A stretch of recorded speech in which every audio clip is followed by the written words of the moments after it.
आदरणीय गणेश राऊत सर, त्याचप्रमाणे या सर्व हेरिटेज वॉकच्या संयोजक संस्था आणि सर्व नागरिक बंधू भगिनींनो, बाहेर एवढा पाऊस पडत असताना सुद्धा आज या ठिकाणी हेरिटेज वॉक होईल का अशा प्रकारची शंका मनामध्ये होती. मात्र क्रांतिकारक राजगुरूंच्या प्रेमासाठी आपण सगळे या ठिकाणी एकत्र आलो आणि हा खऱ्या अर्थाने हेरिटेज वॉक आहे. कारण ही भूमी, हा परिसर, हे मंदिर या सर्वाचा राजगुरूंना स्पर्श झालेला आहे आणि म्हणून त्या ऐतिहासिक भूमीवरती येऊन त्या महामानवाची आठवण करून घेणं हा खरंच आनंद योग आहे. या परिसरातल्या अजूनही काही 2 वास्तूंबद्दल बोलतो. मागच्या बाजूला विंचुरकर वाडा होता, आपल्यापैकी अनेकांना तो बघितला असेल. आता 8-10 वर्षापूर्वीच तो नष्ट झालाय. तर त्या वाड्यामध्ये लोकमान्य टिळक राहिले होते आणि गणपतीची पण स्थापना, सार्वजनिक गणपतीची स्थापना तिथे झाली होती. केसरीचीही सुरुवात झाली होती आणि विवेकानंद, स्वामी विवेकानंद टिळकांच्या विनंतीला मान देऊन या ठिकाणी आले होते आणि ते या ठिकाणी काही काळ राहिले होते. तर हवा तरी जास्त तर अशी ऐतिहासिक वास्तू या पलीकडे. इथे समोर चित्रशाळा नावाचा प्लेस होता, हे सुद्धा अनेकांना माहित असेल, जुन्या काळातला. आता ती वास्तू सुद्धा गेली. आपण ज्या केसकर विठ्ठल मंदिरामध्ये उभे आहोत आणि मुख्यतः राजगुरूंचं स्मरण आपण या ठिकाणी करणार आहोत. मात्र त्यापूर्वी अजून एका क्रांतिकारकाचं स्मरण करायचंय. कारण याच वास्तूमध्ये, याच केसकर वाड्यामध्ये अजून एक व्यक्ती राहत होती, ते म्हणजे सेनापती बापट. एकाच वास्तूला 2 महान क्रांतिकारकांचा सहवास लाभणं हे केवढा मोठा योग आहे. सेनापती बापट हे खरं तर नगर ते पारनेर असेल आणि तिथून ते उच्च शिक्षणासाठी इंग्लंडमध्ये गेले आणि इंग्लंडमध्ये ते गेलेले असतानाच सावरकर पण नंतर त्या ठिकाणी आले. म्हणजे तुम्ही कल्पना करा, सावरकर आहे, बापट आहे, अय्यर आहे, श्यामजी कृष्ण वर्मा आहे, मादाम कामा आहे, मदनलाल धिंगरा आहे. ते काय विलक्षण तिथे क्रांतिकारकांचं मंडळ असेल. त्यावेळेला सेनापती बापटांच्या मनामध्ये जी योजना होती ती अशी होती की आपण बॉम्ब तयार करू आणि हा बॉम्ब इंग्लंडच्या पार्लमेंट वरतीच टाकू. म्हणजे सगळे खासदार एकदम तरी म्हणजे कल्पनाच भयंकर आहे. अहो, आपल्याकडे आजच्या काळात जरी समोर पोलिस जरा दिसला तरी जरा मला कळतं की हा आपल्याला काय लायसन्स वगैरे काय मागतो कोणत्या. आजच्या काळात सुद्धा पोलिसांना बघून आपण जरा दचकतो. त्या काळामध्ये ज्या इंग्रजांचं साम्राज्य सगळ्या जगावरती पसरलेलं आहे, त्यांच्या देशात, त्यांच्या राजधानीत, त्यांच्या पार्लमेंटवरती बॉम्ब टाकणं ही कल्पना ज्याच्या मनात येते त्याचं मन काय धाडसी असते. आणि तरी ही योजना सावरकरांना सांगितली, पण सावरकर म्हणजे असं काही करू नका. बॉम्ब टाकला तर आपलं सगळं क्रांतिकार्य मुळासकट उखडलं जाईल. त्या इंग्लंडच्या पार्लमेंटवरती एक बॉम्ब टाकण्यापेक्षा बॉम्ब कसा करायचा हे जर का आपण भारतातल्या लोकांना शिकवलं आणि भारतातल्या गावागावांमध्ये जर का बॉम्बस्फोट झाले तर इंग्रजांना खरा हादरा बसेल. आणि मग हे सेनापती बापटाला पटलं. ते इटालियन क्रांतिकारकांना भेटले, ते रशियन क्रांतिकारकांना भेटले, त्यांच्याकडनं बॉम्बची भीती हस्तगत केली, त्याच्यावरती पुस्तकं लिहिलं आणि ते गुप्तपणे भारतामध्ये पाठवलं आणि त्याचा पुढे उपयोगही झाला आणि त्याप्रमाणे भारतामध्ये काही बॉम्बस्फोट सुद्धा झाले. पुढे सेनापती बापट भारतामध्ये परत आले. ते वेषांतर करण्यामध्ये अतिशय पटाईत होते. पोलिसांच्या समोर उभे असायचे, कधी आचार्य म्हणून, कधी साधू म्हणून, कधी मौलवी म्हणून. पोलिसांना अजिबात कळायचे. अशा अनेक वेळेला त्यांनी पोलिसांना गुंगारा दिलेला होता. असे सेनापती बापट. मात्र आयुष्याच्या नंतरच्या काळामध्ये जेव्हा गांधी युगाचा उदय झाला तेव्हा त्यांना गांधी विचारांचं सुद्धा एक आकर्षण त्यांच्यात निर्माण झालं आणि एकेकाळचे प्रखर क्रांतिकारक नंतरच्या काळात गांधी विचारांचे बदले, सर्वोदयी बदले. सर्वोदय हा विचार आहे. या वाड्यात राहत असताना त्यांची आठवण अशी आहे की साधारणपणे दुपारी 12-1ला एका पातळी आणि एका खराटाकीत बाहेर पडायचं. काय करायचं, आसपासच्या वाड्यांमध्ये शौचालय म्हणजे टॉयलेट साफ करायची सेवा म्हणून.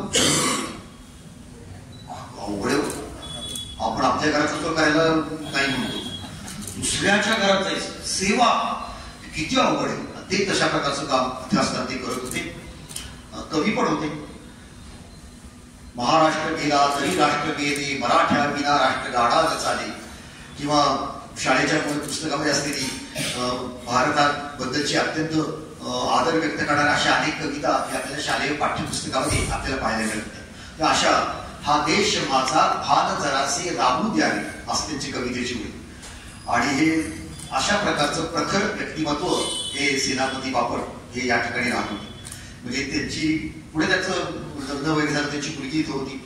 तर एक आठवण सांगतो की दुसरे क्रांतिकारक वासुदेव बळवंत गोखटे त्यांनी व्हॉट्सअपला गोळी घातली होती फर्ग्युसनच्या.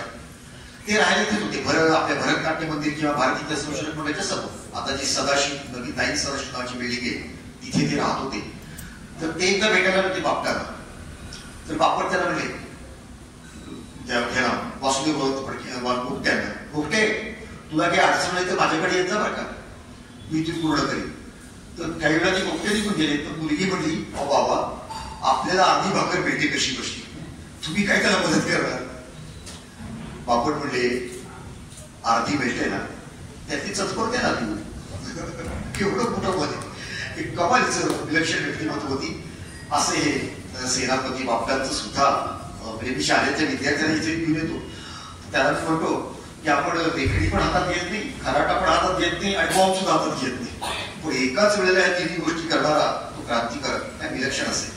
त्यांचं हे निवासस्थान आहे. म्हणून त्यांच्याबद्दल सुद्धा आपण या ठिकाणी आदरांजली अर्पण करूया. मित्रांनो, राजगुरूंच्या बद्दल आपण आज बोलणार होतो. 1818 पुण्याच्या शनिवार वाड्यावरती छत्रपती शिवाजी महाराजांचा जो लाडका भगवा ध्वज होता तो खाली उतरला गेला आणि त्या ठिकाणी आला युनियन जॅक. आणि खऱ्या अर्थाने हा देश पारतंत्र्यामध्ये पडला. कारण आता इंग्रजांची टक्कर देईल अशी ताकदच भारतामध्ये कुणाची उरली नव्हती. मराठ्यांची ताकद ही सर्वात मोठी ताकद, ती पण नष्ट झाली. पण त्याचबरोबर ही खरं आहे की जो संघर्ष सुरू केला तो परत मराठी लोकांनी सुरू केलेला आहे. सर्व भारताच्या बद्दल आपल्याला आदर आहे, आपल्याला कुणाबद्दल वाईट म्हणायचं नाही. पण मराठी लोक एक प्रकारचं संघर्ष करणारे. फार प्राचीन काळी जो प्रवासी आला होता युएनचा, त्यांनी असं वर्णन केलंय दक्षिण भारतात तो थोडाफार आला होता महाराष्ट्राच्या मुलात. तो म्हणला इथली लोक दिल्ले घेतले असे बोलतात. म्हणजे तो म्हणतात हे भांडकुदळ आहेत. आता भांडकुदळ शब्द जरा वाईट अर्थाने आपण घेतो, पण स्वातंत्र्यासाठी भांडकुदळ आहेत, हक्कासाठी भांडकुदळ आहेत, अन्यायाच्या विरोधासाठी भांडकुदळ आहेत. तेव्हा असे लढणारे संघर्ष करणार हे आपल्या रक्तामध्येच आहे. आणि त्यामुळे भारतावरती इंग्रजांचं राज्य आलं. पहिल्या 10 वर्षात उठाव जो केला तो उमाजी नाईक. आपण मामलेदार कचेरीमध्ये कधी गेलो असलो तर तिथे त्यांना फाशी देण्यात आलं. ते पिंपळाचं झाड अजूनही त्या ठिकाणी ज्याच्यावरती त्यांचा मृतदेह टाकून ठेवला होता. आणि कल्पना करा त्यांना फाशी झाली ते वर्ष 1832. बघा अजून 1857 सुरुवात नाही, 1832 साली त्यांना फाशी दिली.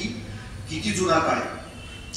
पण त्याआधी त्या क्रांतिकारकाचं आणखीन एक वैशिष्ट्य म्हणजे त्यांनी स्वातंत्र्याचा जाहीरनामा काढला होता. म्हणजे तसं म्हटलं तर ते मातंग समाजातले, अडाणी समाजातले, अशिक्षित समाजातले, पण त्या माणसाला जाहीरनामा काढावासा वाटला की जे पुढच्या मोठमोठ्या क्रांतिकारकांना सुचलं नाही. म्हणून त्या उमाजी नाईकांच्या बद्दल आपल्या मनात मोठा आदराचं स्थान आहे. पुढे 1857 स्वातंत्र्य समर झालं. जरी ते उत्तर भारतात झालं असलं तरी आपल्या मराठी लोकांनी त्याच्यामध्ये सहभाग घेतला होता.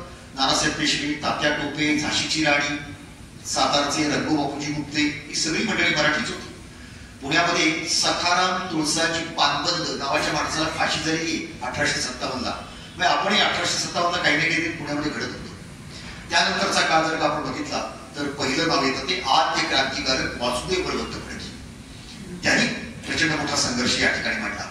त्यांना एडनच्या कारागृहात तिथं त्यांचा मृत्यू झाला.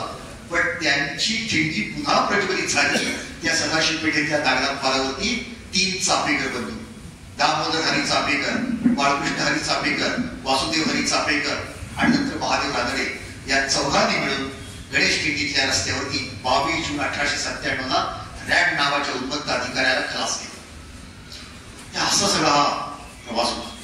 आणि मग आपण पुढचा जो काळ बघतो आहे ज्या काळामध्ये हे राजगुरूंचं जीवन आपल्याला बघायचं. दिनांक 24 ऑगस्ट 1908 रोजी पुण्याजवळ नाशिक रस्त्यावरती खेड नावाचं जे गाव आहे त्या गावामध्ये या मुलाचा जन्म झाला. आणि तिथे तो लहानाचा मोठा होत होता. राजगुरूंच्या बालपणीची आठवणी. एकदा लोकमान्य टिळक तिथे आले होते. टिळकांचा प्रभाव कसा पडलाय बघा. तर छोटा मुलगा आहे, पण टिळक आले, त्यांचा लोक जय जयकार करताय, त्यांना हार घालताय. अशी तरी कधी आठवण गेली जी कादंबरीमध्ये ती आठवण कदाचित ती काल्पनिक असेल, पण टिळकाने हा छोटा मुलगा बघितला, त्याला जवळ बोलवलं, आपल्या गळ्यातला हार त्यांच्या गळ्यात घातला, असं ते वर्णन केलेलं आहे. पण टिळकांचं दर्शन राजगुरूंनी लहानपणी घेतलं होतं, तो प्रभाव त्यांच्या व्यक्तिमत्वावरती होता हे मात्र आपल्याला त्याच्यामध्ये पाहायला मिळतं. असा मुलगा तिथे मोठा होतो. मुळामध्ये हे राजगुरू हे आडनाव आलं कुठून, तर त्यांचं खरं जवळजवळ 200 वर्ष आधी कचेश्वर ब्रह्मे हे त्या घराण्यातले मोठे सत्पुरुष होते. त्यांचं मूळ आडनाव ब्रह्मे. त्या काळात इतिहासामध्ये कुठली घटना घडली होती. 1707 ला औरंगजेब मेल्यानंतर शिवाजी महाराजांचा नातू म्हणजे संभाजी महाराजांचा मुलगा, ज्याला आपण शाहू महाराज म्हणतो, छत्रपती शाहू महाराज, ते औरंगजेबाच्या कैदेत होते.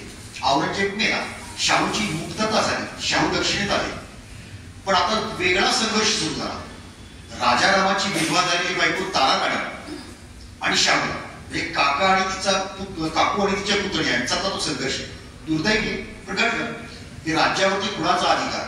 आणि त्यावेळेला त्याच खेडच्या परिसरामध्ये शाहू आणि ताराराणी यांची सैन्य समोरासमोर आली आणि मोठा दुर्दैवी आणि दुःखद असा प्रसंग होता. त्यावेळेला हे कचेश्वर ब्रह्मे होते, त्यांचा आशीर्वाद घेण्यासाठी चाकणला शाहू महाराज गेले होते. त्यांनी त्यांचा आशीर्वाद घेतला आणि त्यांनी आशीर्वाद दिला की तू यशस्वी होशील. आणि पुढे शाहू महाराज यशस्वी झाले, जिंकले, सातारला गेले, छत्रपती झाले आणि त्यांना तो थोरले असल्यामुळे तो त्यांचा मान मिळाला. त्यावेळेला त्याला असं वाटलं की यांच्यामुळे, यांच्या आशीर्वादामुळे आपल्याला हे यश मिळालेलं आहे आणि म्हणून ते त्यांना गुरु मानायला लागले. इतकंच नव्हे, त्यांनी तिथे आज जे आपण खेळ आहे त्या खेळमध्ये त्यांना अत्यंत भव्य असा वाडा बांधून दिला. आजही तो वाडा आहे. आपल्याला वाटतं की राजगुरूंचा वाडा एवढा भव्य कसा काय, तो महाराजांनी बांधून दिलेला वाडा होता. आणि मग त्यामुळे लोक त्यांना म्हणाले की हे राजांचे गुरु, राजांचे गुरु असं करून त्यांचं आडनावच झालं राजगुरू. असं त्या आडनावाची व्युत्पत्ती आहे. आणि मग त्याच घरामध्ये हा मुलगा जन्माला. त्याच्या बालपणीच्या आठवण मोठे विलक्षण आहेत. भरपूर दंगामस्ती करणारा मुलगा होता. किती आठवणी सांगावे. म्हणजे एकदा विहिरीमध्ये पोहरा पडला, तर तो पोहरा कसा काढायचा, तो कशी डोकावून बघताय. हा छोटा मुलगा होता, तोही डोकावून बघत होता. तो कुणीतरी म्हणले असं डोका आतमध्ये घालून उपडशी, तो म्हणा पडलं तर काय असं प्रश्न नुसतं म्हणलं नाही, उडीच मार त्याच्यामध्ये. मग लोकांनी जर धावत करून वरती आणलं, पण असं त्यांनी त्याच्यामध्ये उडी मारून दाखवून दिलं होतं. एकदा तर त्यांच्या घराच्या आसपास बाग होती आणि त्या बागेमध्ये जी फुलझाड होती, त्या फुलझाडांचं रक्षण करण्याची जबाबदारी याला दिली होती. त्यांचं काही माळी वगैरे आला नसेल. शिवराम, त्याचं मुलं नाव शिवराम हरिराज. शिवराम, तू बागेचं रक्षण कर. शिवराम थांबला तिथे. आता एक म्हातारी आजीबाई आल्या फुलं तोडायला. त्याला वाटतं छोटासा तो पोरगा आहे, हा काय आपल्याला अडवणार आहे, आणि म्हणून त्या आजीबाई तिचे फुलं तोडायला लागल्या. आता राजगुरू सत्ता तोडला, आजीबाई फुलं तोडायची. त्यांना वाटलं हा मुलगा काय करणार आहे, त्या तोडतच राहील. यांनी एकदा सांगितलं, दोनदा सांगितलं, तीनदा सांगितलं, आजीबाई काय करते याला समजे ना काय करावं. दुसरा कोणी असता तर कानाखाली मुस्कळात मारली असते, पण यात म्हातारी आजीबाई करायचं का. इतका संतापला आणि तुम्हाला फुलं पाहिजे का, सगळी बागच तुम्हाला उपटून देतो. आणि त्यांनी ती बागेतली रोपं अशी मुळासुद्धा उपटून काढली आणि त्यांच्या अंगावर टाकली. बागच उपटली सगळी. हे असं बंधन व्यक्तिमत्व होतं. म्हणजे आपण कल्पनेच्या पलीकडे. या मंदिरामध्ये नंतर त्यांचं बालपण गेलेलं आहे. माझ्या लहानपणी मी मंदिर बघितले. आपल्यापैकी इथं मोठा वाडा होता, जुना वाडा, आणि असा मोठा सभामंडप होता या मंदिराचा. त्या सभामंडपाला अनेक खांब होते. आता लहान मुलं एकमेकाशी बोलताना काही बोलतात, खोटं असतं, पण एक जण कुठे बोलतात म्हणलं की ते खांब आहेत ना, यातलं एक खांब मेणाचा आहे, लाकडाचा नाही आहे. आता इतर मुलांनी सुद्धा ऐकलं तर बसते असेल. मग हा म्हणा नाही, बघितलं पाहिजे कुठला मेणा. आणि मग त्यांनी असं काही कोयता किंवा तलवारीचं काही हत्यार आणलं, त्यांनी घासून बघायला सुरुवात केली. कुठला मेणाचा आहे बघतोच, बरं पडेल सगळं खाली काम. पण त्याचं हे त्याच्यामध्ये आपल्याला पाहायला मिळते. अजून एक गंमत आहे. इथेच कदाचित हा प्रसंग घडला असेल. काकडे आणल्या त्या घरामध्ये स्वयंपाकाला, टोपलीवर काकडे आणल्या होत्या, त्या ठेवल्या होत्या. तर घरच्यांना वाटतं की लहान मुलांनी ते खाऊ नये, मग काय करायचं. मग काही लोक थापा मारतात. तर मोठ्या माणसाने सांगितलं या लहान मुलांना, हे या काकड्याला हात नाही लावायचा, या कडू काकड्याच्या हात घालून. तर जरा शिवराम आला, त्याला ती काकडी दिसायचं, त्या तोंडाला पाणी सुटलं, त्याला वाटलं घ्यावी एखादी खायला. तर बाकीची सगळी मुलं म्हणजे नाही शिवराम कडू आहेत, त्या सांगितलं तुला कडू आहे, खाऊन बघतो खाऊन बघतो म्हटलं.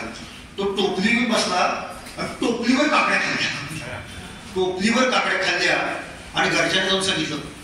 एकही कडू नव्हती, मी सगळ्या खाऊन बघितले, कडू नव्हत्या त्या का, असं त्यांनी जाऊन सांगितलं. हे जे सगळे त्यांच्या जीवनातले जे प्रसंग लहानपणचे सांगितले जातात, म्हणजे लहान मुलं धक्काबस्ती करतात, त्यांच्या स्वभावामध्ये अशा अनेक घटना असतात, पण या दिसतं त्यांचा मनस्वीपणा, जे ठरवलं ते करायचं. मग त्याच्यामध्ये शरीराची तमासुद्धा बाळगायची, करून दाखवायचं. हा जो गुण त्याच्यामध्ये जो पाहायला मिळतो, तो पुढे सुद्धा आपल्याला आयुष्यामध्ये त्यांचा पाहायला मिळतो. असा मुलगा लहानाचा मोठा होत होता. याच वाड्याच्या पाठीमागच्या बाजूला बकुळीचं झाड होतं आणि इथे दोन्ही बाजू संपूर्ण बाजूला असं 2 मजली घरं होती आणि त्याच्यामध्ये त्यांची बहीण सासरी गेली, तिथे राहत होती आणि ते इथे राहायला आले. राजगुरूचं बिराड सुद्धा इथे राहायला आलं होतं. आणि शनिवार वाड्याच्या पाठीमागे जो नाना वाडा आहे, तो जुना वाडा नाना फडणीसाचा वाडा, नंतर इंग्रजांनी त्याचं शाळेमध्ये रूपांतर केलं. तिथे न्यू इंग्लिश स्कूल ही शाळा भरत होती. म्हणजे लोकमान्य टिळकांनी, चिपळूणकरांनी, आगरकरांनी स्थापन केलेली न्यू इंग्लिश स्कूल. या शाळेची स्थापना झाली ती आप्पा बळवंत चौकामधल्या मोरोबा दादा फडणीस वाड्यामध्ये 1880 मध्ये. ती जागा कमी पडायला लागली. मग आता जिथे अहिल्यादेवी शाळा आहे तिथे होळकरवाडा आणि गद्रेवाडा हे वाडे होते, त्या वाड्यामध्ये ही शाळा भरायला लागली. आणि तीही जागा अपुरी पडायला लागली. तेव्हा त्यांनी सरकारला विनंती केली की आम्हाला नानावाडा द्या, आणि नानावाडा सरकारने दिला. नाना फडणीसाच्या वाड्यामध्ये ही शाळा पुढे भरायला लागली. टिळकांचा आणि यांचा उद्योगच होता. जुन्या सरदारांचे जे जे वाडे पुण्यामध्ये आहेत ते सरकारला विनंती करून घ्यायचे आणि तिथे शिक्षण संस्था सुरू करायची. आपल्याला माहितीये का, टिळकांनी शनिवार वाड्यासाठी सुद्धा अर्ज केला होता आणि सरकार हो म्हणलं होतं. म्हणजे जर का ते झालं असतं तर आज फर्ग्युसन कॉलेज आपल्याला शनिवार वाड्याच्या आतमध्ये बघायला मिळालं असतं, पण ते नाही झालं, नशीब आपलं. पण टिळक इंग्रजांनी त्या वाड्यामध्ये वेड्यांचे शिकते जाऊन केले होते, त्यापेक्षा फर्ग्युसन परवडलं. पुढे आता जिथे मामलेदार फरसखान पोलीस चौकी आहे, तिथे बुधवार चौक म्हणतात त्याला, तिथे तो आता मुकळ पटांकडे तिथे बुधवार वाडा होता. तो वाडा सुद्धा टिळकांनी मागून घेतला होता आणि फर्ग्युसनची स्थापना करण्यासाठी तिथे पोचीला बसण्याचा सुद्धा कार्यक्रम झाला होता. पण काही कारणानं ते बारगडलं आणि मग फर्ग्युसन कॉलेज लांब केलं. सांगायचा मुद्दा असा की अनेक जुने वाडे मागून घेतले होते. त्याप्रमाणे न्यू इंग्लिश स्कूल ही शाळा ही नाना वाड्यात भरत होती आणि तिथे हा मुलगा शिकायला जात होता. शिवराम हरी राजगुरू न्यू इंग्लिश स्कूलचा विद्यार्थी. म्हणजे मी सुद्धा न्यू इंग्लिश स्कूलचा विद्यार्थीपणे शिक्षकपणे हे सांगताना मला सुद्धा अभिमान वाटतो. कारण चिपळूणकरांनी शाळा चालू करताना म्हटलं होतं, फार सुंदर वाक्य, चिपळूणकरांना आयुष्य फार कमी मिळालं, संस्था सुरू झाल्यानंतर 2-3 वर्षात त्यांचा मृत्यू झालेला आहे. पण त्यांचा हेतू काय होता? मुळात ते आधी इंग्रजांच्या शाळेमध्ये शिक्षक होते, पण त्यांना ते आवडलं नाही. राष्ट्रीय शिक्षण देणारी शाळा सुरू करावी म्हणून तिथून ते लाथ म्हणून बाहेर पडले आणि स्वतःची शाळा सुरू केली. आणि ही कल्पना टिळक आणि आगरकरांना संबंधित ते भेटायला आले. ही घटना घडली पत्र्यावरती चौकात चिपळूणकरांच्या वाड्यामध्ये. आणि चिपळूणकर म्हणले, अहो एक जण टिळक LLB करत होते, आगरकर MA करत होते, तुम्ही जर का बाहेर गेलं तर तुम्हाला तेवढी प्रचंड पगाराची नोकरी मिळेल, मी तुम्हाला काय देणार, इथं काही मिळणार नाही, स्वतःच्याच खिशातले पैसे अर्पण करावे लागतील. तरी दोन्ही तरुण त्याला सहभागी झाले आणि शिक्षण संस्थेला सुरुवात झाली. त्या चिपळूणकरांचं वाक्य असं होतं, आमच्या या शिक्षण संस्थेतून तोफा आणि रणगाडे बाहेर पडतील. काय वाक्य! आम्हाला नुसते सुशिक्षित आणि नोकरी करणारी माणसं नाही निर्माण करेल, तोफा आणि रणगाडे. आणि मला असं वाटतं की या रणगाड्यांपैकी एका रणगाड्याचं नाव शिवराम हरी राजगुरू होतं, असं म्हटलं की त्यात चूक होणार नाही. म्हणजे जो हेतू होता तो या मुलाकडे सफल झाला. आणि मग राजगुरू तिथे शिकायला जात होते. आता जे त्यांच्याबद्दल मी वर्णन करणार आहे ते ऐकल्यानंतर आपल्यापैकी काही जणांना बरं वाटेल. ते वाक्य असं आहे की राजगुरूंना शाळेमध्ये असताना इंग्रजी आणि गणित हे विषय फार अवघड जात होते. आपल्यामध्ये त्याच्यामध्ये काहीतरी सांगतो ते त्यांना फार शत्रूच त्याचे. ते प्रगती पुस्तकामध्ये लाल रेखा असायच्या इंग्रजी आणि गणिताची. त्याचे वर्गमित्रांनी सुद्धा त्यासाठी आठवणी सांगितलेल्या. त्यामुळे त्यांना घरी पण बोलणी खावी लागायची, शाळेत पण बोलणी खावी लागायची, असं तसं. पण तरी त्या काळातलं शालेय जीवन हे तसं मुक्त होतं. आताच्या एवढ्या प्रकारचं प्रेशर असताना नव्हतं आणि सगळं ते चाललेलं असताना घटना अशी घडली की राजगुरूंचे थोरले बंधू, त्यांचं नाव होतं दिनकरराव राजगुरू. त्यांचं लग्न झालं, नवी बहिणी घरामध्ये आली आणि ती बहिणी आलेली असतानाच याच मंदिरामध्ये घडलेली ती प्रसंग आहे की दुपारची वेळ होती आणि या सगळ्या मंदिरामध्ये ही सगळी मुलं खेळत होती. तर मुलंच खेळणार, दंगा करणार, आवाज होणार, थोडा गोंगाट होणार आणि वरच्या माडीवरती तिथे दिनकरराव राहत होते. आणि दिनकरराव दुपारी झोपायला गेले तर या मुलांच्या आरडाओरडीमध्ये झोप येईल आणि संतापले, चिडले. खिडकीतनं बघितलं, शिवराम खाली खेळतो. शिवराम वरती ये, वरती बोलवलं. केवढा गोंगाट, केवढा कलकलाट, केवढा आरडाओरडा. प्रगती पुस्तक मागितलं. काय तुझं प्रगती पुस्तक? इथे जात नाही का, इथे जात नाही का? अभ्यासात लक्ष नाही, तिथे चांगले मार्क मिळवता येत नाही आणि बाहेर मात्र खेळत बसतात. भरपूर रागवला. आपल्या धाकट्या भावावरती दिनकरराव रागवले. आता थोरल्या भावांनी रागवणं, बोलणं, चिडणं हे शिवरामला नवीन होतं का? नवीन नव्हतं. पण नवीन वहिनी घरात आली. आपण धाकटे असलो तरी भाऊजी आहोत. ज्या वहिनीसमोर आपलं एक इम्प्रेशन असलं पाहिजे, ज्या वहिनीच्या समोर आपला अपमान, तेवढा मोठा अपमान. आणि हा अपमान मात्र त्या छोट्या बाली मुलाला सहन झाला नाही. आणि त्या दिवशी तो मुलगा, डोळ्यामध्ये पाणी होतं, ते सगळे गोठवून ठेवलं होतं. तप्त झालेले ते डोळे. त्यांनी खुर्चीवरची आपली टोपी काढली, आपला कोट घातला आणि त्यात पावलं आपलं त्या जिन्यावर खाली उतरला. योगा करत त्याच वेळेला त्याची कोणतरी नात्यात एक बाई तिथे आली. ती जातोच बाहेर, ते एवढे घेतले घेऊन ये. त्यांनी 3-4 पैसे त्याच्या हातात ठेवले. 3 पैसे त्यांनी खिशात घातले. इथून तो बाहेर पडला. या चौकात उभा राहिला. कुठं जायचं, कुठे जावं, कुठे? इकडे मंडेकडे रस्ता जातोय, तिकडे झगडीपुलाकडे रस्ता जातोय, इकडे पर्वतीकडे रस्ता जातोय. आणि या मुलांनी नाशिकचा रस्ता धरला आणि तो मुलगा त्या दिवशी चालत राहिला, चालत राहिला, चालत राहिला. वाड्या, वस्ते, नाले, ओढे, डोंगर, नद्या, पर्वत ओलांडत चालतोय, चालतोय, चालतोय. काय चाललं असेल? आणि पुण्यात राहणारा सदाशिव पेठेतला हा मुलगा कुठं गेला? गंगेच्या काठावर काशीला. जर नकाशावर समोर कुठं पुढं, कुठे गंगा, कुठे काशी, पुढं गेले. तो कदाचित जाता जाता त्या खेडवरनं पण गेला असेल, त्याच्या जन्मगावावरनं.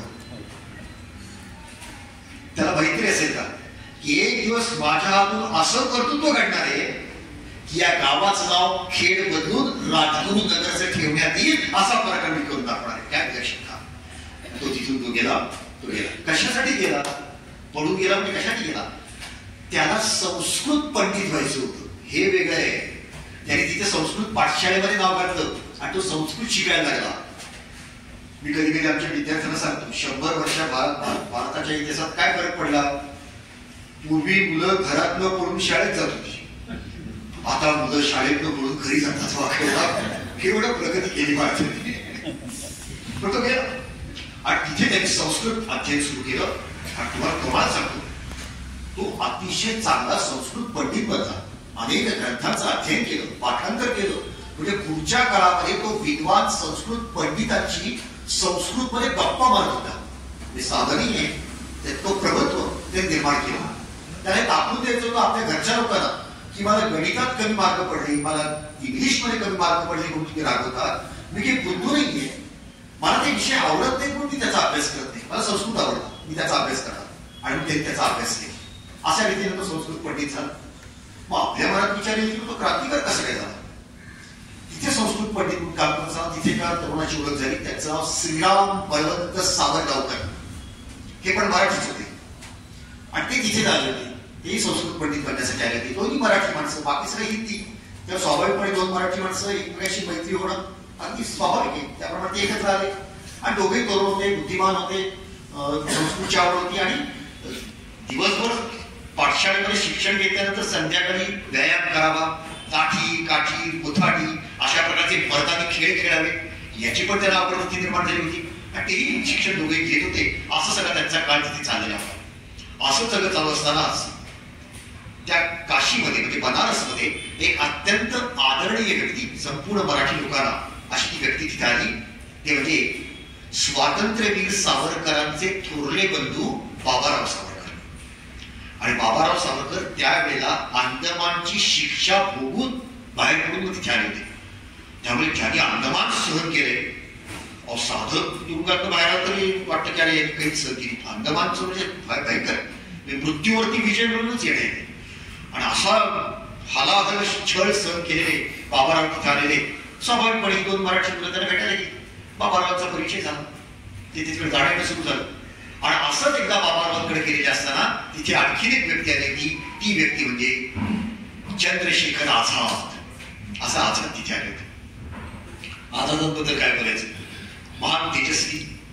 हिंदुस्तान सोशलिस्ट रिपब्लिकन असोसिएशन या त्यांच्या संस्थेचं नाव, त्याचे सरसेनापती मानले जायचे. हा मुलगा लहानपणापासून देशभक्त होता. मग जेव्हा पोलिसांनी पकडलं, उत्तर दिलं नाम क्या है तुम्हाला, आझाद. आझादाचं खरं नाव होतं. त्यांनी पोलिसांना उर्मटपणे सांगितलं मी आझाद आहे, म्हणजे मी स्वतंत्र आहे. एवढ्या लहान वयात असं उत्तर दिलं. तुम्हाला घर का आहे, जेल खाना, तुरुंग. पण लक्षात ठेवा, आझादांना पोलीस कधीही पकडू शकले नाही. कधी त्याला तुरुंगात जातात इतक्या वेळा प्रयत्न केला. आझाद इतकं बेमान वेषांतर करायचे हे वैशिष्ट्य आपल्याला त्याचं पाहायला मिळतं. असं हे आझादांचं व्यक्तिमत्व होतं.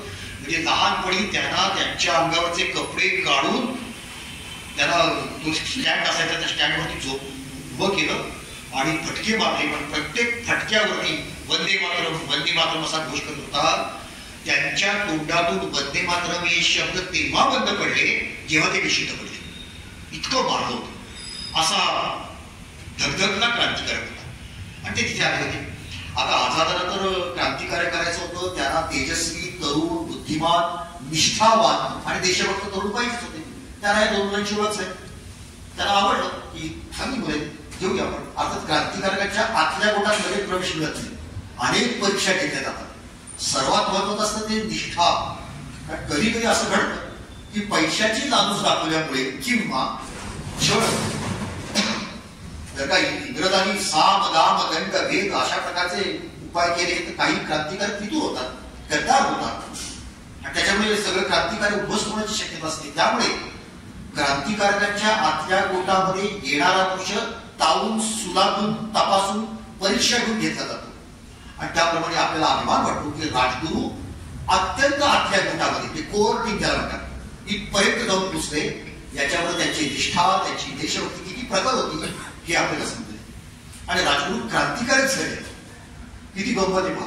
कालपर्यंत वेदांच्या रचा म्हणणारा हा तरुण आता हातामध्ये पिस्तूल घेऊन नेमबाजीचा सराव करत होता. कालपर्यंत रामायण आणि महाभारताचा अभ्यास करणारा हा पंडित आता इंग्रजांना या देशातून कसं हाकलायचं याची कटकारस्थानं मनामध्ये रचत होता. असं त्याचं जीवनाचं संपूर्णपणे परिवर्तन झालं होतं हे आपल्याला इथे पाहायला मिळेल. आणि मग तो क्रांतिकारकांच्या गटामध्ये गेला आणि तिथे मग अनेक प्रकारचं म्हणजे कारवाई असतात ती करायला सुरुवात केली. हा सगळा काळ विलक्षण होता.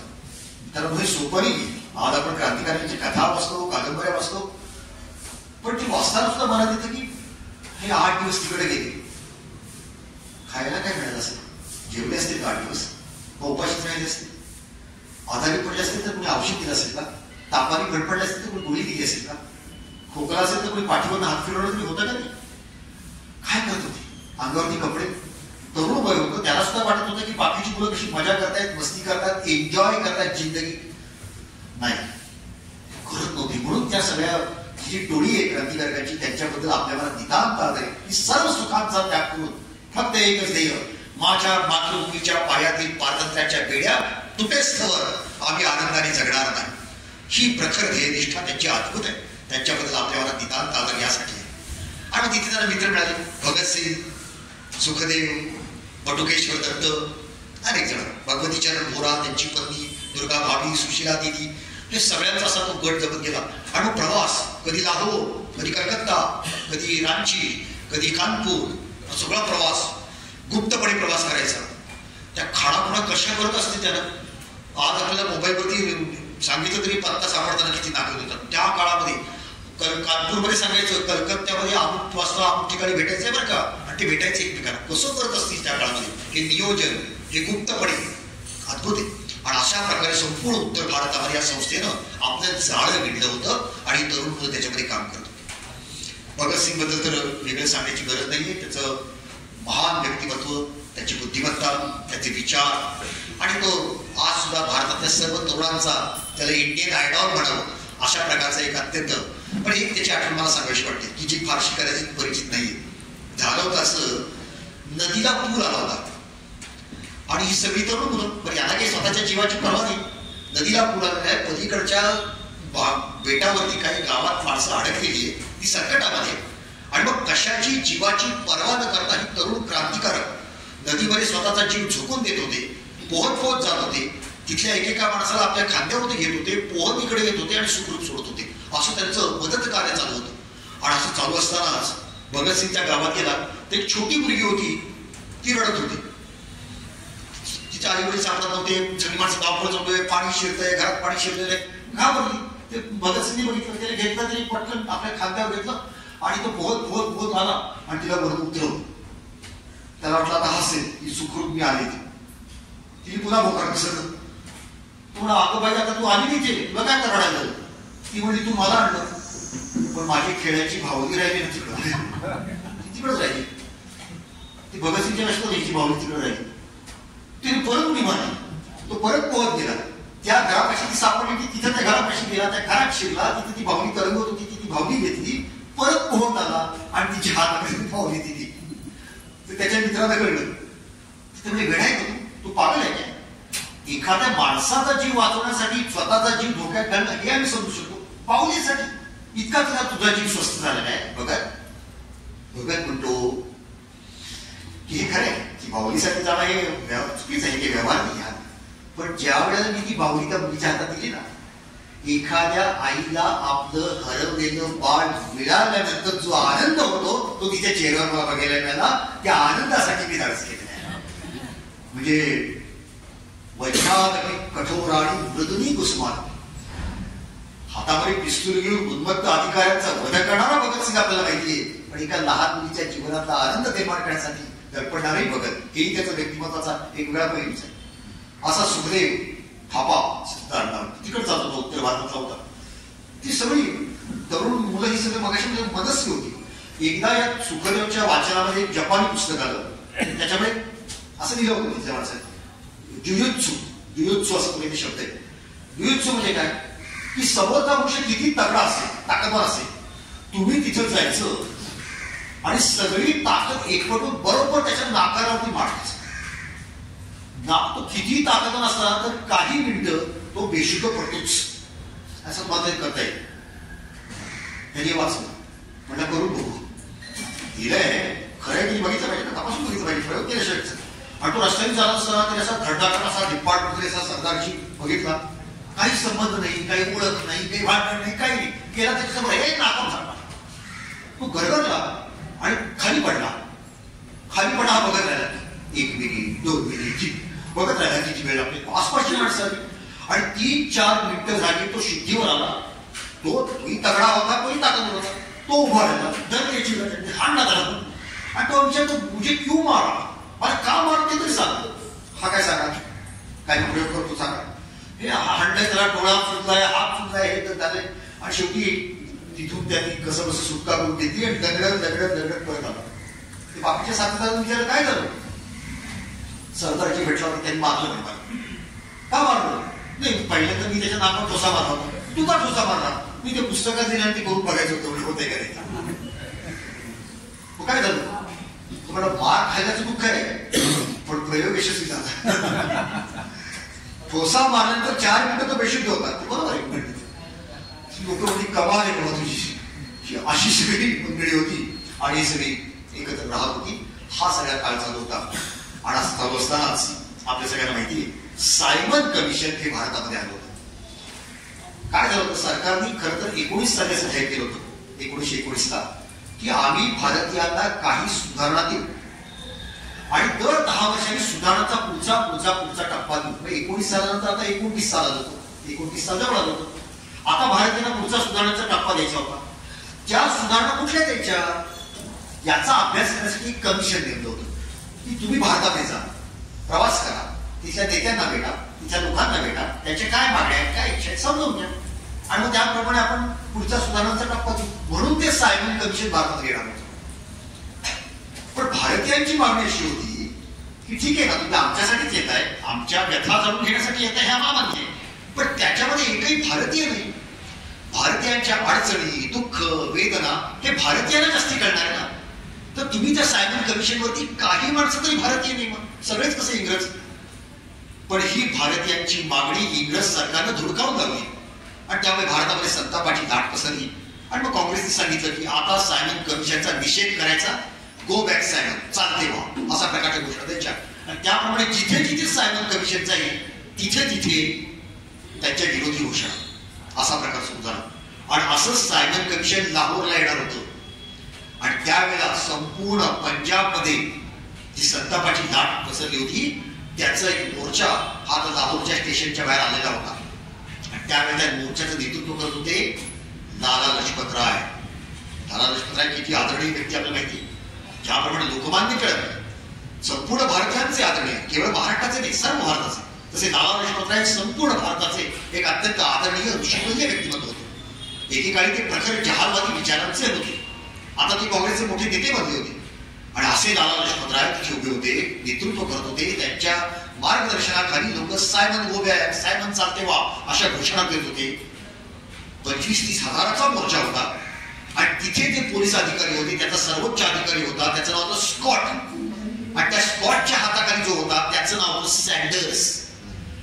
आणि जरा वेळाने आता रेल्वे येईल आणि रेल्वेतनं सायमन कमिशनचे लोक उतरतील आणि त्यांनी जर का बघितलं की एवढा मोठा मोर्चा आपल्या विरोधामध्ये, तर त्यांना काय वाटलं, असा विचार त्या स्कॉटच्या आणि सॅन्डर्सच्या मनात आला. तो म्हणला की ते कमिशनची ती रेल्वे इथे येण्याच्या ही सगळी गर्दी आपण हटवून लावली पाहिजे. आपण काय करायचं, लाठी मारला. लाठी मारला सोबत भयंकर होतं. वास्तविक पाहता ते मोर्चा करत होते, ते शांततेच्या मार्गाने करत होते, अहिंसेच्या मार्गाने करत होते. ते कुठे दगडफेक करत नव्हते, जाळपोळ करत नव्हते, मारामारी करत नव्हते, काहीच करत नव्हते. लाठीमार करण्याचं काही कारणच नव्हतं. पद्धत अशी आपल्याकडं कुठल्याही जागतिक स्थिती की जर का एखादा समाज असा आला असेल, तो प्रक्षुब्ध झाला असेल, तर पहिल्यांदा त्यांच्या संयोजकाला सांगा, नेत्यांना सांगा की निघून जा.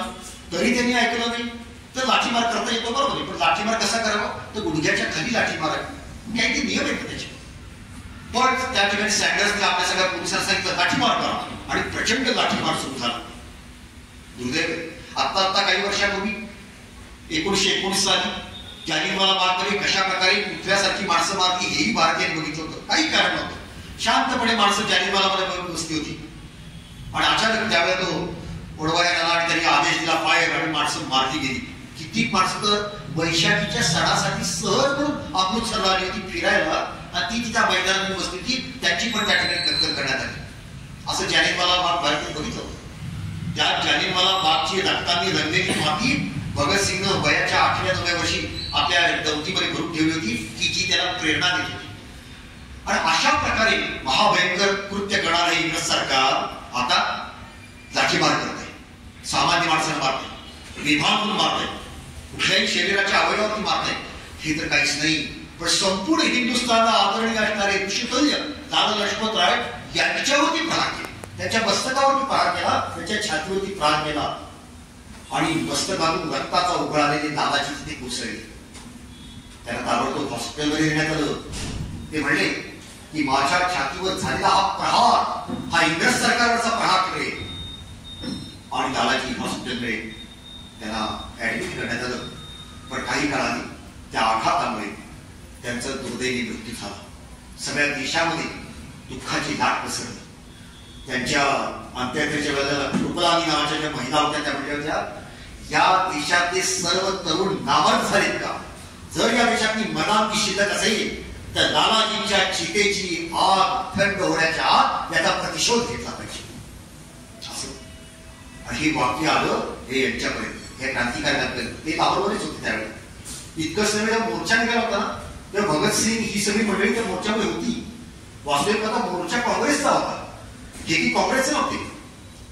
पण वैचारिक धारा वेगळ्या असल्यामुळे काय झालं, देशासाठी आम्ही सगळे एक आहोत या भावनेने तेही त्या मोर्चामध्ये सहभागी झाले. ते त्यांच्या डोळ्यात एकच लालाजींवरती आघात झाले ते बघितला होता. त्यामुळे लालाजींच्या मृत्यूमुळे सगळ्याकडे संताप होता, तेही संतापले होते. आणि त्यामुळे आता दाखवायचं ही वेळ आली, आपला पराक्रम आपण करू शकतो ती आपल्याची वेळ आहे की आम्ही दुकाटपणे अत्याचार सहन करणारे नाही करू का. काय करायचं, स्कॉटला उडवायचं. आणि त्याप्रमाणे स्कॉटला कसं मारायचं याचा विचार सुरू झाला, याचं नियोजन सुरू झालं. आणि मग लक्षात आलं की लाहोरमध्ये पोलीस चौकीमध्ये दुपारी स्क्वॉट येतो. तिथून तो 3-3:30 4 वाजता तो बाहेर पडला की तिथेच त्याला गोव्याचा भर चौकामध्ये रस्त्यावरती दुपारच्या वेळेला त्याला मारायचं ठरलं. म्हणजे काम कोण करणार? आणि मग अभिमानाला सांगतो पहिली निवड झाली ते राजगुरूंची. राजगुरू हे उत्तम नेमबाज होते. आणि दुसरी निवड झाली ती भगतसिंगची. म्हणजे निवड झाली त्याच्यावरच राजगुरूंचं महत्व लक्षात येतं. राजगुरूंची निवड झाली आणि स्वतः आझाद सुद्धा ते पाठीमध्ये सगळं बरोबर घडताना बघणार होते. जयगोपाळ नावाचा अजून एक क्रांतिकारी होता.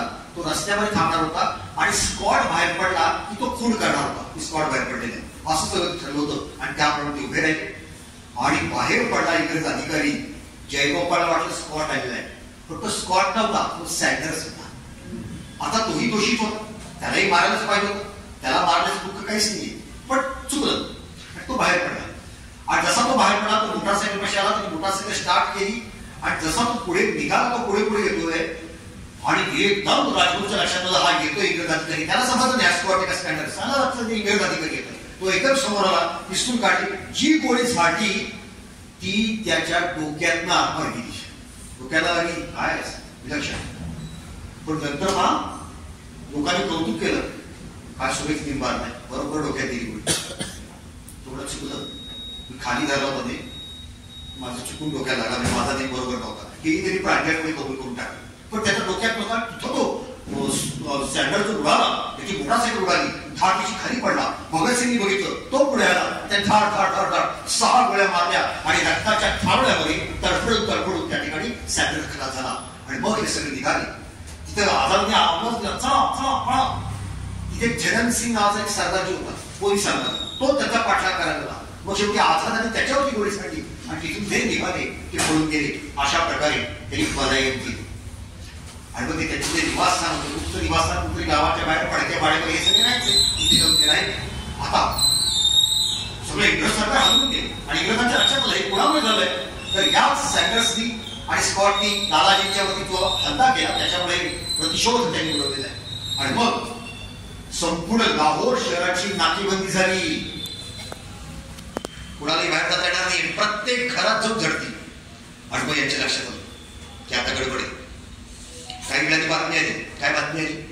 आपण मारायचं ठरवतो स्कॉटला, पण मेला सँडर्स मेलायचं वाईट वाटायचं कारण नाहीये, पण आपलं नियोजन चुकलं. सगळेजण थोडे नाराज झाले होते किंवा नर्वस झाले होते. राजगुरू खुशीत होता.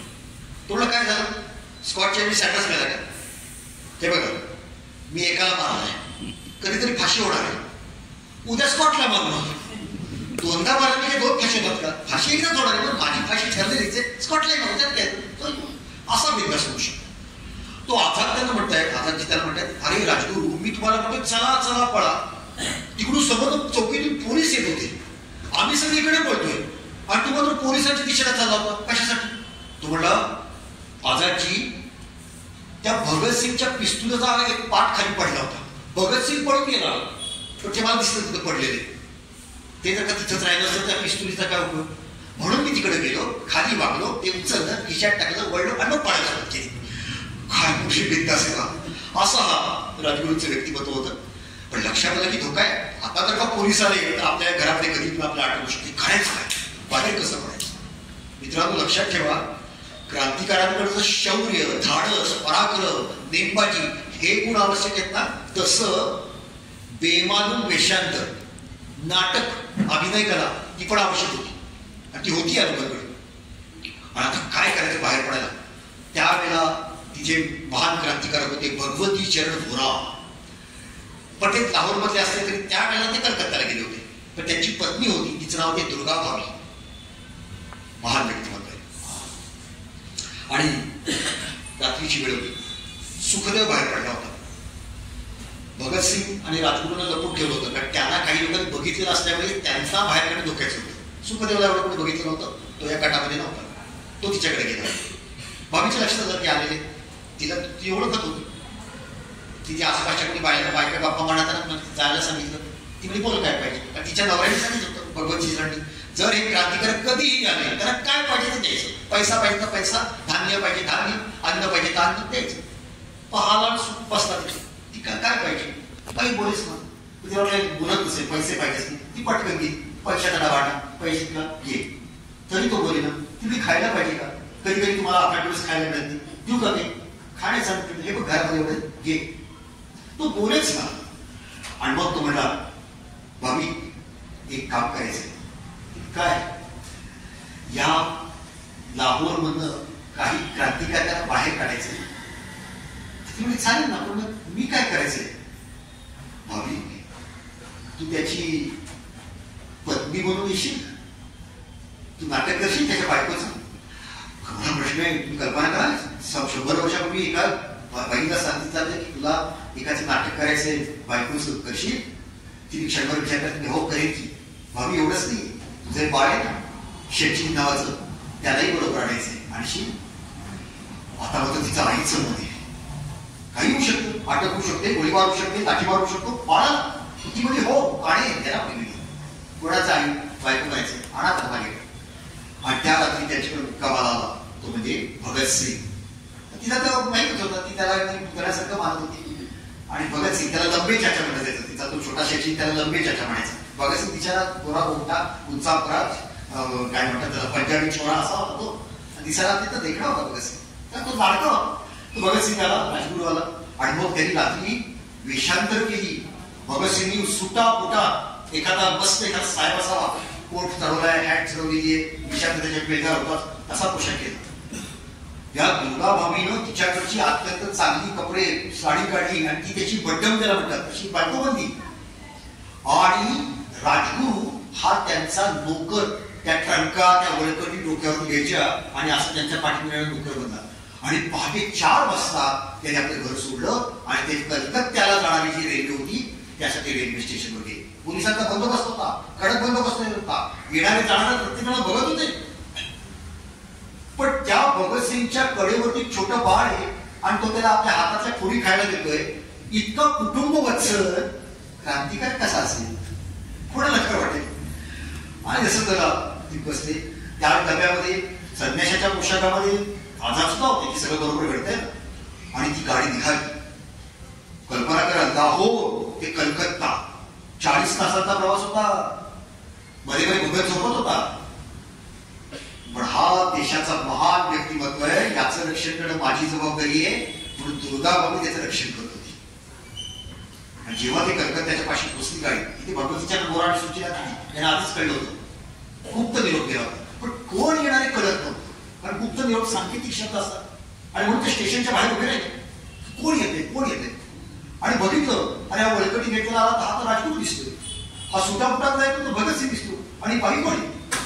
आपली बायको आहे. आणि त्यावेळेला या 2 क्रांतिकारकांना आपल्या बायकोने नाटक करून आणलं. भगवती चरण गोरा दुर्गा बाबूच्या समोर उभे राहिले, नमस्कार केला. दुर्गा, आज तक मैंने तुझे पहचाना नहीं, तुम सचमुच दुर्गा हो, तुम सचमुच दुर्गा हो. पतीनं सुद्धा आपल्या पत्नीला वंदन केलं आणि तिच्याबद्दलचा आदर व्यक्त केला. असे नंतर ते तिथे राहिले. आणि मग कलकत्त्याच्या काँग्रेसच्या अधिवेशनात सुद्धा भगतसिंग गेले होते. आता गुप्त रूपात तिथे राहत होते. आणि पोलिसांना कितीही प्रयत्न केला तरी क्रांतिकारी तिथे सापडू शकले नाही. पुढचा सगळा काळ आपल्याला माहिती. पण राजगुरूच्या जीवनातल्या अनेक घटना या सुद्धा. राजगुरूंना झोपण्याची फार आवडती वाटते. झोपायचं त्यांची चेष्टा कसली चालायची. मी एकदा तर सगळ्याशी जुन्या वाड्यामध्ये राहायची सगळी मंडळी. आणि एकदा असं झालं की बराच वेळा राजगुरू दिसला नाही. तुम्ही पाहिला का? 10 मिनिटं झाली, अर्धा तास झाला, तुला माहिती का, तुला सांगून गेला का? आणि जर का आपला एखादा सहकारी बराच वेळ सापडला नाही तर धोका आहे. अटक झाली असेल, काही झालं असेल तर काय झालं, तू जाऊ दे बघून, तू चौकात जाऊन दे, काही गडबड नाही ना, गडगोंधळ नाही ना, तर काही वातावरण निर्माण झालं. आणि असं एक अर्धा पाऊण तास गेला असेल. भिंतीवरती खुंटीला एक टोपी होती, ती टोपी खाली पडली आणि लक्षात असं आलं राजगुरू भिंतीला टेकून उभा असा झोपला होता आणि घोरत होता. माणूस उभारून झोपू शकतो, घोरू शकतो अशी म्हणजे तो तोंडावरची टोपी ठेवली होती आणि अंगावरची चादर घेतली होती. तर कुणाला कळलंच नाही तिथं आतमध्ये झोपलं असेल आतमध्ये. आणि मग नंतर लक्षात आलं आतमध्ये राजगुरू आहे. आणि असं त्यांचं व्यक्तिमत्व होतं. पुण्यामध्ये जेव्हा ते आले होते नंतरच्या काळात, आपल्या जे स्काउट ग्राउंड आहे बघा, त्या स्काउट ग्राउंड पाशी करंदीकरांचा गाड्यांचा तबेला नावाचं ठिकाण होतं. तिथे राजगुरू झोपले होते. नंतरच्या काळात सावरगावकरांनी, तर राजगुरू सावरगावकरांना म्हणले मी आता झोपतो पण मी झोपेत हलणार नाही. हे कसं काय शक्य? माणूस किती झोपेत हलतो, काय काही बोलतात, बरोबर फिरतात, काय काय करतात, चालतात तुम्ही. सावरगावकर म्हणले काही कसं नाही, तुला काय माहिती झोपेत काय तुला बघ. आणि 8 तास राजगुरू गाढ झोपले होते, घाबरत होते. सावरगावकर त्यांच्याकडे बघत होते. राजगुरूने अशी आपल्या हाताची उशी केली होती. 8 तासामध्ये कणभरी हलले. झोपेमध्ये सुद्धा आपल्या शरीरावरती आपलं नियंत्रण असलं पाहिजे, हे ते वैशिष्ट्य. असं हे राजगुरूचं